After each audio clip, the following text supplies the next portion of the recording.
নমস্কার। রন্ধনে বন্ধন 304cc চ্যানেলে আপনাদের সবাইকে আরও একবার স্বাগত। প্রত্যেকবারের মতন এবারেও আমি চলে এসেছি একটা নতুন ধরনের রান্না নিয়ে, যার নাম হলো দই বেগুন। নিশ্চয়ই আপনারা শুনে ভাবছেন দই বেগুন তো খুবই কমন রান্না, কিন্তু এটি আমাদের বাঙালি ধাঁচের দই বেগুন নয়, এর মধ্যে কিছুটা সাউথের ছোঁয়া আছে। তো এই কেরালা স্টাইলের দই বেগুন রান্না করার জন্য আমাদের প্রধান যে দুটো উপকরণ লাগবে, সেটা একটা হলো বেগুন আর একটা হলো দই। দই আমাদের হজমে খুব গুরুত্বপূর্ণ ভূমিকা পালন করে। এছাড়াও দই প্রোবায়োটিক সমৃদ্ধ, আবার বেগুন হলো ফাইবার সমৃদ্ধ। তাই দুইয়ের মিলেমিশে একেবারে একটি স্বাস্থ্যকর রান্না তৈরি করে দিতে পারে কিন্তু। তাই আর দেরি নয়, চলুন দেখে নিই কীভাবে আমরা বানাবো দই বেগুন, কিন্তু বাঙালি ধাঁচে নয়, কেরালা স্টাইল। কেরালা স্টাইলের দই বেগুন রান্না করতে গেলে প্রথমেই গোল গোল করে বেগুন কেটে নিতে হবে এবং তার সাথে নিয়ে নিতে হবে দই।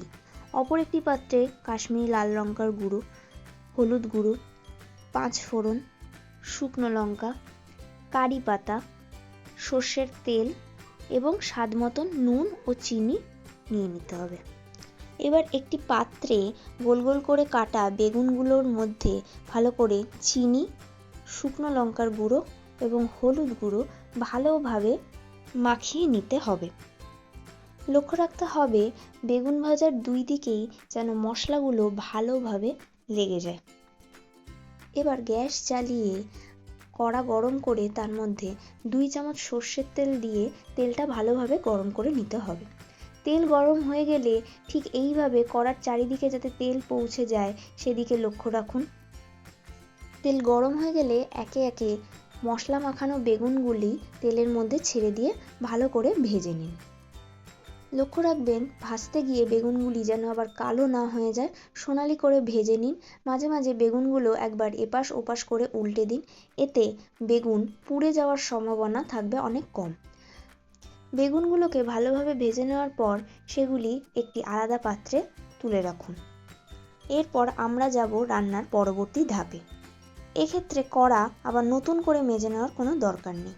এবার অন্যদিকে একটি পাত্রে দই নিয়ে তার মধ্যে স্বাদমতো নুন ও চিনি দিয়ে তা একটি চামচের সাহায্যে ভালোভাবে ফেটিয়ে নিন। দই ভালো করে ফেটানো হয়ে গেলে ভেজে রাখা বেগুনগুলো একের পর এক ওই দইয়ের মিশ্রণের মধ্যে দিয়ে দিন। বেগুনগুলো মিশ্রণের মধ্যে এমনভাবেই দিয়ে দেবেন যাতে তারা জায়গা জমি নিয়ে আবার মারামারি শুরু না করে দেয়। তার জন্য প্রয়োজন হলে একটু বড় বাটিও নিতে পারেন। এবার বেগুনগুলি যাতে দুই দিকেই দইয়ের মিশ্রণে ভালোভাবে ডুবে যেতে পারে সেটা চামচের সাহায্যে নিশ্চিত করুন। এবার গ্যাস জ্বালিয়ে কড়ায় সর্ষের তেল দিয়ে তা গরম করে নিন। তেল যখনই গরম হয়ে যাবে তার মধ্যে 5 ফোড়ন, শুকনো লঙ্কা এবং কারি পাতা ফোড়ন হিসাবে দিয়ে দিন। এবার তা খুন্তির সাহায্যে কিছুক্ষণ নেড়ে নিন।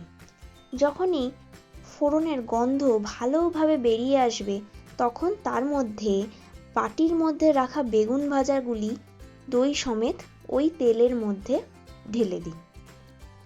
এবার দইয়ের মিশ্রণটি যাতে মশলার সাথে ভালোভাবে মিশে যেতে পারে সেই দিকে আমাদের লক্ষ্য রাখতে হবে।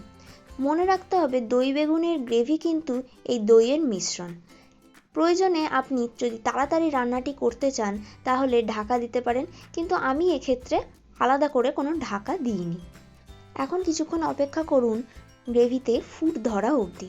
গ্রেভিতে ফুট ধরলেই বুঝে যাবেন রান্নার শেষ পর্যায়ে আপনি চলে এসেছেন। এবার কড়া থেকে নামিয়ে আপনি কেরালা স্টাইলের দই বেগুন পরিবেশন করতে পারেন গরম গরম ভাত বা রুটির সাথে। দেখতেই পেলেন কত সহজেই তৈরি হয়ে গেল আজকের রান্নাটি।